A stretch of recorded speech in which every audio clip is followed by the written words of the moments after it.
Assalomu alaykum barchaga. Ah, Ismim Fayziyeva Azizova. IELTSdan 8,5, Readingdan 9 so'qman. Bugundan boshlab ESL English Through Reading kitobi, Nasiba Sevgining mana shu mashhur Readingda o'qitiladigan kitobini Advanced Passage'lari bo'yicha darslarni taqdim etmoqchiman. Advanced Passage 50 ta passage'dan iborat ekan. Demak, 50 ta darsda shuni inshaalloh ko'rib o'tamiz. Bugungi birinchi tekst International Olympic Committee, ya'ni Xalqaro Olimpiya qo'mitasi nomli mazkur matnni ko'ramiz. Boshidagi intermediate, upper intermediatedan ko'ra bu haqiqatdan ham grammatikasi ham, vocabulary ham advanced darajada berilgan. Masalan, birinchi ethic birinchi tekst hozir ismi esimda yo'q. Shunda masalan passage'lar kichikroq, qisqaroq berilgan, to'g'ri so'zlari, yangi so'zlari kim uchundir ko'p bo'lishi mumkin, kim uchundir biroz kamroq bo'lishi mumkin, lekin bu yerda masalan advanced darajaga chiqmoqchilar uchun so'zlar vocabulary ko'p bo'lishi mumkin. Har birini ko'rib chiqamiz. YouTube'da intermediate va upper intermediate bo'yicha darslar berilgan. Advanced level'dagi darslarni to'pladim, shu uchun ham shu ishni boshlashga qaror qildim. Barcha uchun manfaatli bo'ladi deb umid qilaman. Demak, bugungi tekstni boshlaymiz. Okay. So, at the Congress of Paris in 1894, the control and development of the modern Olympic Games was entrusted to the International Olympic Committee, the IOC, with headquarters to be established in Switzerland. Demak, tarjimasini boshlasak, bilasizlar, yillardan boshlab tarjima qilib ketamiz. 1894-yilda Parij kongressida zamonaviy Olimpiya o'yinlarining boshqaruvi, kontrol boshqaruvi va rivojlanishi Xalqaro Olimpiya qo'mitasiga ishonib topshirildi. Was entrusted degani bir narsani ishonib topshirmoq. The IOC bu o'sha International Olympic Committee'ning qisqartmasi, ya'ni xalqaro xoq bo'ladi o'zbek tilida, Xalqaro Olimpiya qo'mitasi. With headquarters to be established in Switzerland.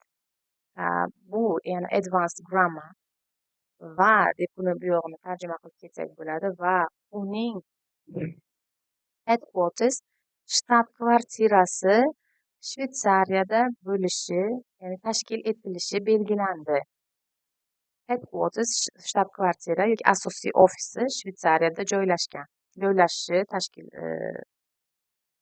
established, to be established, shu yoqda tashkil etilishiga kelishildi umuman olganda. Shvetsariya chunki neytral davlat, shuning uchun ham asosiy ofis, shtab-kvartira shu yoqda belgilanib turibdi. Lekin Shvetsariyaning neytral davlat ekanligini shunchalik hozir matnda yo'q, shunchaki hozir esda saqlaymiz.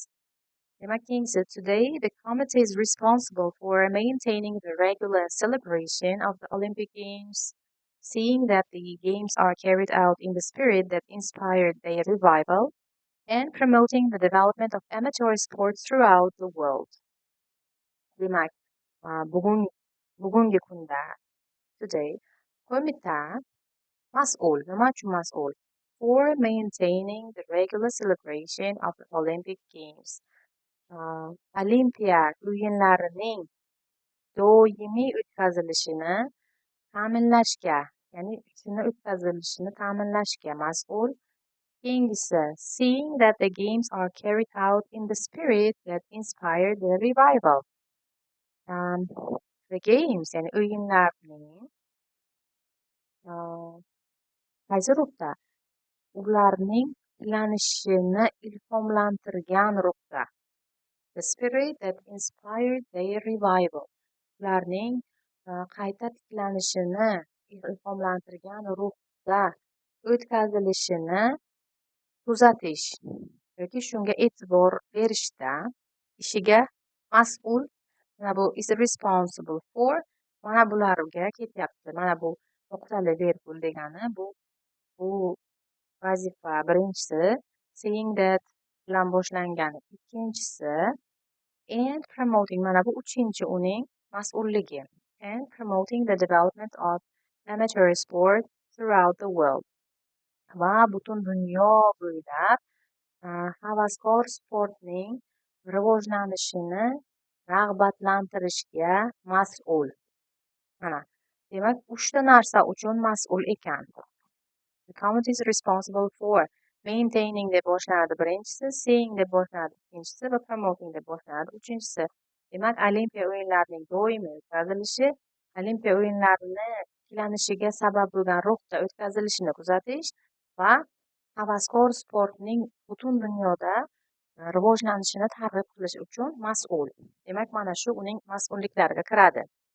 The original committee in 1894 consists of 14 members in addition to Pierre Coubertin, the leader of the movement aiming to restart the Olympic Games of ancient Greece.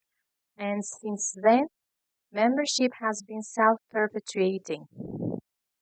Demak, the original committee bu dastlabki qo'mita, ya'ni ilk qo'mita 1894-yildagi dastlabki qo'mita, ya'ni eng birinchi paydo bo'lgan paytdagi qo'mita 14 ta a'zodan iborat edi hamda Pierre Coubertin, ya'ni qadimiy Gretsiyadagi Olimpiya o'yinlarini qayta boshlanishi maqsadidagi harakatning yetakchisi. Ya'ni shunaqa harakat bo'lgan. Qadimda Gretsiyada o'tkazilgan Olimpiya o'yinlarini qayta tiklashni o'z oldiga maqsad qilib qo'ygan harakat a'zosi, ya'ni uni yetakchisi bo'lgan Pierre Coubertin va yana 14 ta a'zodan iborat bo'lgan. Demak, 1894-yilda umumiy unda 15 kishi bo'ladi. And since then, va shundan buyon, membership has been self-perpetuating. Self-perpetuating degani o'zini o'zi tiklaydigan. Ya'ni a'zolik o'zini o'zi boshqaradigan, o'zini o'zi tiklaydigan. Aytmoqchiki, bunda a'zolar ichkaridan o'zini bir-birini elect qiladi, ya'ni saylaydi. Tashqi ta'sirlar, tashqi omillarga e'tibor bermaydi. O'zini o'zi boshqaradi, o'zini o'zi tiklaydi. A'zolik mana shu tartibda keladi. Masalan, O'zbekiston borman, bunga ovoz beraman, Rossiya borib, men bunga ovoz beraman deya olmaydi. A'zolik faqat a'zolar ichida kimnidir saylash orqali amalga oshadi. Mana shu o'zini o'zi tiklaydigan, self-perpetuating. Shundan buyon ular o'zini o'zi saylab keladigan tashkilot. Keyingisi, convinced that the downfall of the ancient Olympic Games had been caused by outside influences that undermined the spirit of the Games. Coubertin felt that the revived Games would go the same way unless they were in the hands of people whose concern was to keep the spirit of amateur sport alive and who were responsible in no way to any outside influences. Bu gapimiz ham uzun bo'lib ketdi. Demak, convince degani ishonchi komil bo'lganki, qayerdan buni tarjima qilib boramiz? The downfall of the ancient Olympic Games, ya'ni qadimiy Olimpiya o'yinlarining qulashi had been caused by ga sabab bo'lgan outside influences that undermine the spirit of the games. Va o'yinlarning ruhini tushiradigan tashqi ta'sirlar sababidan inqirozga yuz tutgan qadimiy Olimpiya o'yinlari, mana shunga ishongan Coubertin, demak, o'sha harakatning yetakchisi Coubertin edi. Coubertin ishonganki, qadimgi Olimpiya o'yinlarining ruhi tashqi ta'sirlar ta'sirida tushib ketgan va bu inqirozga sabab bo'lgan. Shunga ishongan Coubertin shuni bilardiki, felt, endi sezardiki, that the revived games would go the same way unless qismidan boshlab ketamiz, if not degani agar they were They bu hozir reference bo'lyapti gamesga. Agar o'yinlar shunaqa insonlarning qo'lida bo'lsaki, ularning whose concern was to keep the spirit of amateur sport alive. Havaskor sportni ruhini saqlaydigan, ya'ni ularning asosiy tashvishi o'yinning, ya'ni havaskor sport o'yinlarining ruhini saqlashga qaratilgan. And who were responsible in no way to any outside influences va tashqi ta'sirlarga umuman in no way degan hech qanaqasiga mas'ul bo'lmagan, biror tashqi ta'sirga berilmagan insonlarning qo'lida bo'lmas ekan, unless they were in the hands degani if they were not in the hands. Agar o'yinlar mana shunaqa tashqi ta'sirlarga berilmagan va o'yin ruhini saqlashga tashvish chekmaydigan insonlarning qo'lida bo'lmas ekan, the revived games would go the same way. Qayta tiklangan o'yinlar yana o'sha eskicha yo'ldan ketadi. Ya'ni downfall bo'ladi, inqirozga yo'l tutadi. Kubertin mana shuni sezgan. Thus, IOC members are regarded as ambassadors from the IOC to their national sports organizations. Shunday qilib, endi Xalqaro Olimpiya qo'mitasi a'zolari are regarded as ambassadors. Elchi sifatida ko'riladi. Mana bu yerga e'tibor beramiz. From the IOC to their national sports organizations. O'zlarining milliy sport tashkilotlariga xalqaro qo'mita nomidan elchi hisoblanishadi. Ya'ni o'z milliy, masalan, O'zbekistondan Xalqaro Olimpiya qo'mitasida a'zo bo'lsa, O'zbekistondagi milliy sport organizatsiyalariga xalqaro qo'mita nomidan elchi bo'lib keladi. Ya'ni O'zbekistonga uni aloqasi yo'q, xalqaro qo'mitaning nomidan ish ko'radi. Shu tomondan keladi elchi bo'lib O'zbekistonga, o'zining milliy sport tashkilotlariga. They are in no sense delegates to the committee and may not accept from the government of their country or from any organization or individual any instructions that in any way affect their independence. Endi mana shu gapni davomi. They are members, ya'ni o'sha a'zolar, qo'mita a'zolari, in no sense degani hech qanaqasiga, ular hech qanaqa delegates to the committee, qo'mitaga delegat yoki vakil emas. They are in no sense delegates to the committee. Bu committee ana bu International Olympic Committee. Qo'mitaning hech qanaqa vakili emas. Delegate degani, masalan, O'zbekistonning nomidan delegat bo'lib xalqaro qo'mitaga boradi, ya'ni vakil bo'lib boradi O'zbekistonni manfaatlarini himoya qilish uchun. Lekin bu yerda aytyaptiki, IOC members are in no sense delegates to the committee. Qo'mitaga hech qanaqa vakil emas, ya'ni o'zini mamlakati nomidan, uni manfaatlari nomidan bora olmaydi. U vakil emas, u ambassador from the IOC, not to the committee. Ya'ni qo'mitaga vakil emas, qo'mitaning ambasadori, elchisi. Faqat Xalqaro Olimpiya qo'mitasi manfaatlari yuzasidan ish ko'radi, o'zining national sport organizationiga delegate emas. And may not accept from the government of their country or from any organization or individual any instructions that in any way affect their independence. Ularning mustaqilligiga ta'sir qilishi mumkin bo'lgan biror bir ko'rsatmani qabul qilishmaydi. Kimlardan? From their government of their country, mamlakatlarining hukumatidan, biror tashkilotdan yoki biror bir shaxsdan hech qanaqa biror ko'rsatmani qabul qilishmaydi. They may not accept. Demak, hech qaysi tashkilot, hech qaysi hukumat, hech qaysi shaxs biror ko'rsatma ularga bera olmaydi va ular u ko'rsatmalarni qabul qilmaydi. Bu yana IOC members haqida gap ketyapti. The International Olympic Committee is a permanent organization that elects its own members. Demak, Xalqaro Olimpiya qo'mitasi o'z a'zolarini o'zi saylaydigan doimiy tashkilot. Doimiy, ya'ni muntazam tashkilot. Hech qachon u vaqtinchalik emas. Qachondir masalan yopilib ketadigan emas. Doimiy o'zini a'zolarini saylab boradi. Each member, present membership is about 70, must speak French or English and be a citizen of or reside in a country that has a National Olympic Committee. Demak, har bir a'zo, the present, ularning hozirgi soni 70 ta. Demak, hozirgi a'zolar soni 70 ta va har bir a'zo fransuz yoki ingliz tilida gapirishi shart va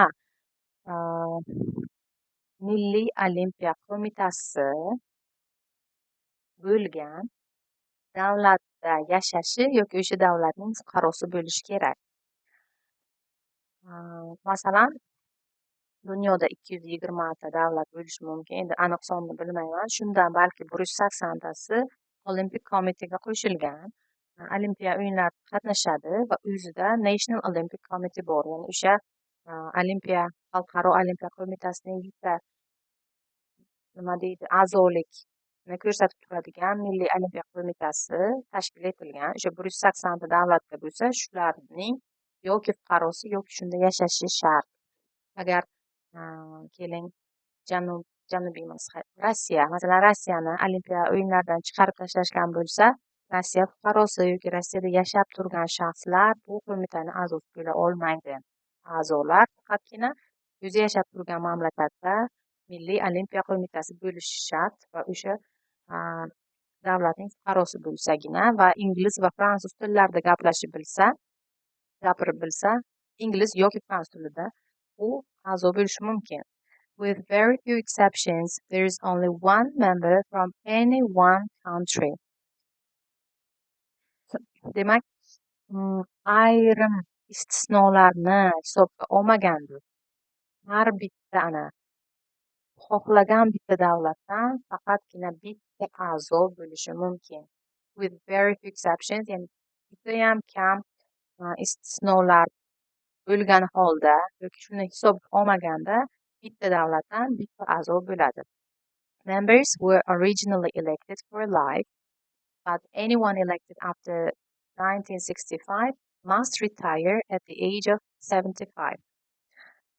Originally demak, dastlab boshida a'zolar bir umrga saylangan, umrbod. Lekin 1965-yildan keyin saylanganlar 75 yoshda iste'foga chiqishi kerak. Demak, bu mana shu International Olympic Committee teksti matni tarjimasi edi. Endi mashq bo'yicha so'zlarni ko'rib o'tamiz. A. Given to take care of. G'amxo'rlik qilish uchun berilgan. Ishonib topshirilgan ma'nosi. Bu so'z eslaringizda bo'lsa, mana bu yerdagi entrusted so'zi edi. Bir nimani ishonib topshirmoq, entrusted. Keyingisi the main offices of an organization, tashkilotning asosiy bosh ofislari. Bu shtab-kvartira so'zi. Keyin keladigan headquarters edi. Keyingi so'zi demak headquarters. Keyingisi principle, tamoyil, prinsip degani. Bu yerda bizga mos keladigan so'z demak in the spirit. Ana shu spirit so'zi ruh bo'lishi mumkin, lekin gapda ko'rinib turibdiki in the principle desa ham bo'ladi mana bu yerda. Saying that the games are carried out in the principle that inspired their revival.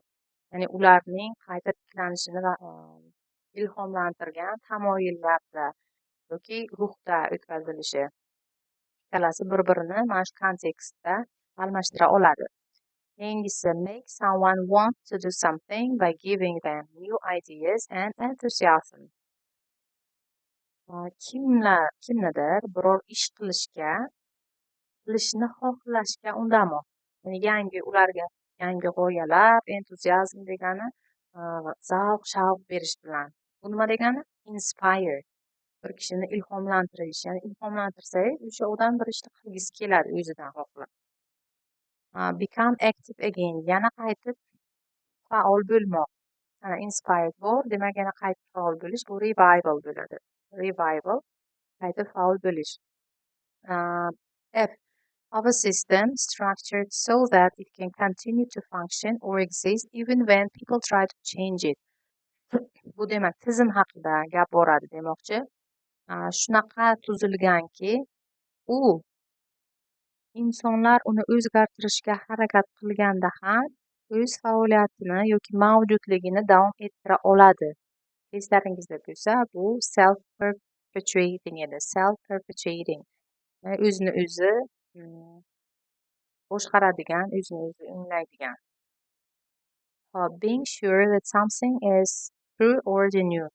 Biror narsa haqiqat yo haqiqiy yagona ekanligiga ishonch komil bo'lish. Ya'ni bir narsani haqiqat ekanligiga ishonmoq. Ishonmoq, convinced. To be convinced, mana shu convinced ishonish. Failing or loss of power, collapse. Bir narsaning qulashi, kuchdan qolishi. Kuchdan qolish bu mana bu yerda downfall. Downfall, loss of power, ya'ni yiqilishi, tamom. Inqirozga yuz tutish. Destroy or hinder normal operations, often by indirect or insidious methods. Demak, normal, endi normal ishlab turgan faoliyatni, ishlarni ko'pincha ko'rinmas yoki bilvosita usullar bilan buzish. Endi ataylab ekanligini ko'rsatmasdan ortdan ish qilish deganda. Bu mana shu downfalldan keyin undermine. Undermine bir narsani bilvosita buzish, qaysidir usullar bilan buzish. Definitely not. Umuman. Bu demak frazani qidirishimiz kerak. Mutlaqo emas degani, mutlaqo mumkin emas. Bu yerda demak bizdagi fraza ana in no sense. In no sense. Bu degani mutlaqo, definitely not. They are definitely not the members of delegates to the committee. Boradi. Lasting forever. Bir umrlik.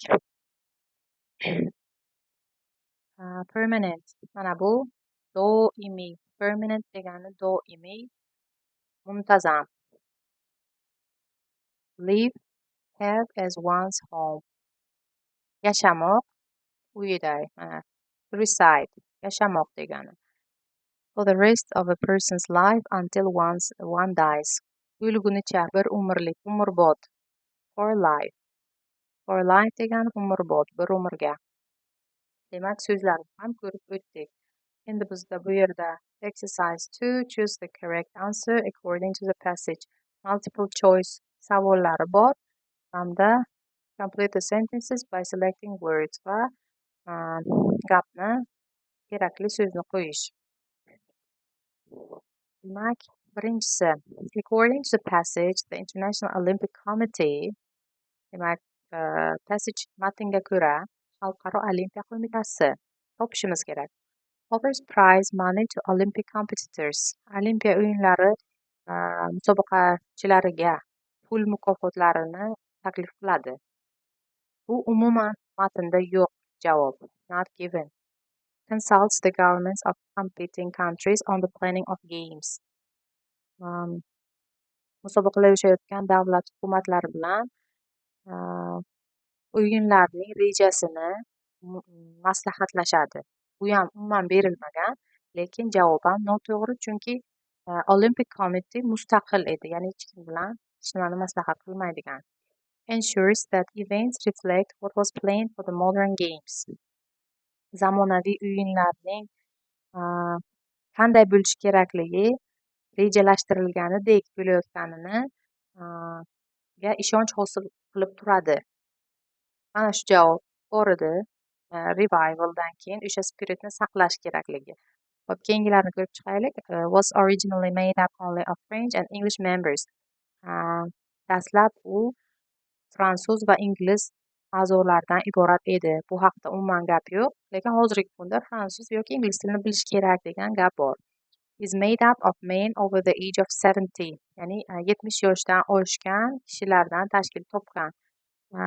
Bu haqda ham gap yo'q. 70 ta a'zosi bor degan qism bor edi. Demak, haqiqatdan ham javobi C bo'ladi. Ensures that events reflect what was planned for the modern games.